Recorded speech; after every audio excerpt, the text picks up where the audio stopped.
Assalamualaikum warahmatullahi wabarakatuh. Perkenalkan, kami dari kelompok 6 kelas 11 MIPA 1 yang beranggotakan saya Muhammad Arebi Muharam Aryan Wijayanto. Saya Dia Pramesti Kumaira. Saya Intan Aulia. Saya Muhammad Rifki Anandianto.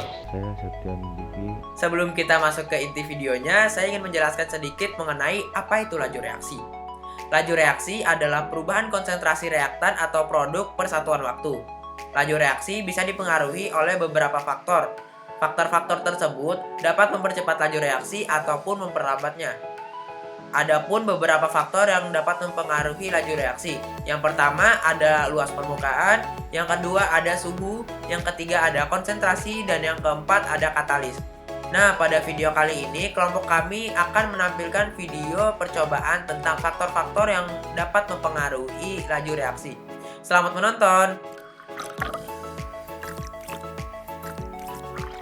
Alat dan bahan yang dibutuhkan adalah air, 2 buah gelas yang sudah diberi tanda A dan B, stopwatch atau timer, dan 2 buah vitamin yang sudah dihancurkan dan satu lagi yang utuh. Pertama, tuang air di kedua gelas dengan volume atau takaran yang sama.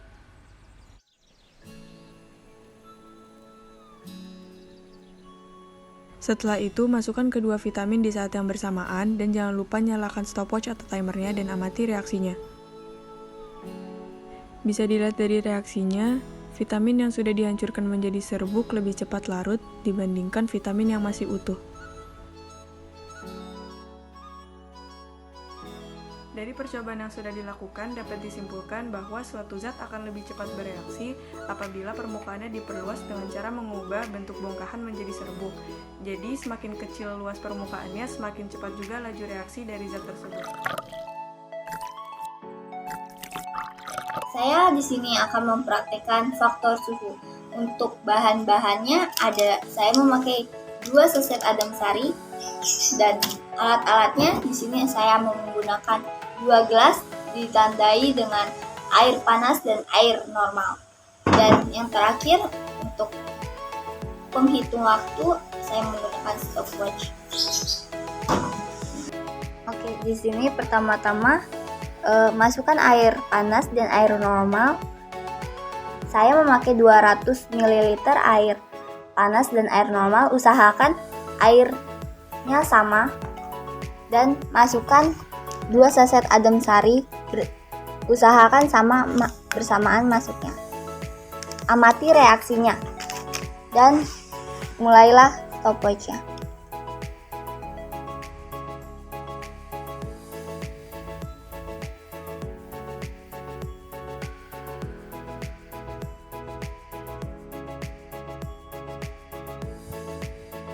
Kesimpulannya, adem sari yang tercampur dengan air panas lebih cepat larut, sedangkan adem sari yang tercampur dengan air normal lebih lambat larut dikarenakan semakin tinggi suhu atau temperatur suatu larutan, maka energi kinetik akan semakin bertambah sehingga laju reaksi semakin cepat. Sebaliknya, semakin rendahnya suhu, maka laju reaksi akan semakin lambat. Pertama, di sini bahannya ada bakelin, lalu ada peniti, lalu ada sendok plastik, ada 3 buah wadah, sama ada asam cuka.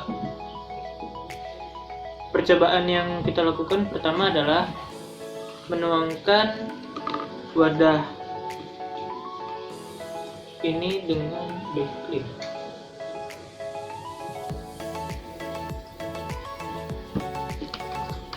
Lalu yang satunya lagi dengan asam cuka.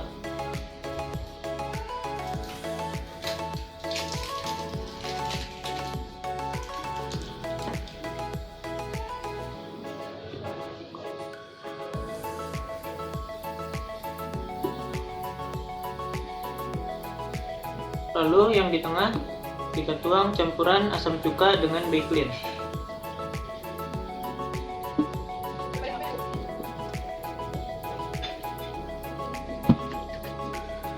Lalu kita aduk.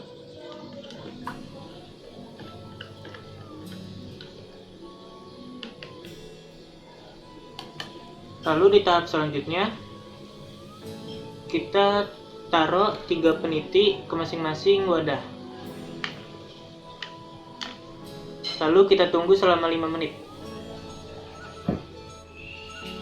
Ya, dapat dilihat hasil setelah 5 menit bahwa di wadah yang pertama yang hanya berisi cuka, penitinya belum berkarat.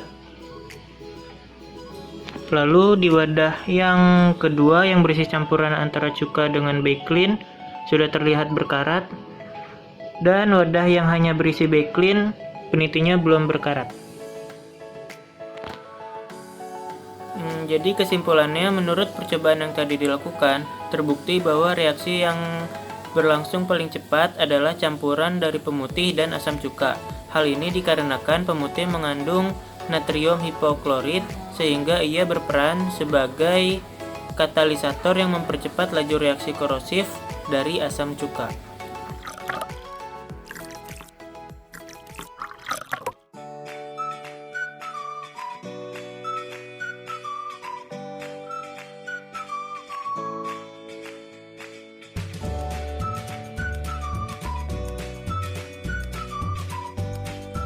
Langkah pertama yang dilakukan adalah masukkan 2 sendok makan soda kue ke balon pertama menggunakan corong.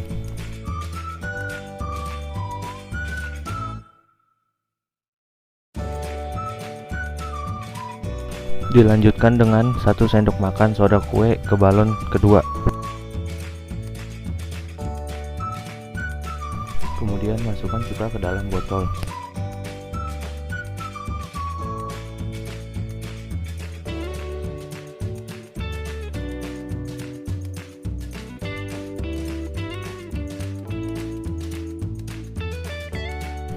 Berikutnya, dekatkan balon pada bibir botol dengan kuat. Pastikan tidak ada soda kue masuk ke dalam botol.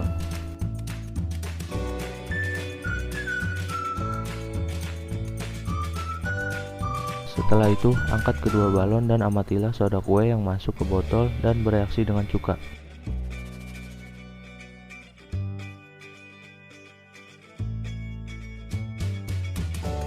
Di sini bisa kita lihat perbedaan kedua balon, yaitu balon B lebih besar dari balon A. Kesimpulannya, perbedaan jumlah soda kue dan cuka mempengaruhi pengembangan balon. Hal ini membuktikan bahwa konsentrasi mempengaruhi laju reaksi. Semakin besar konsentrasi suatu larutan, maka semakin tinggi laju reaksi yang dihasilkan.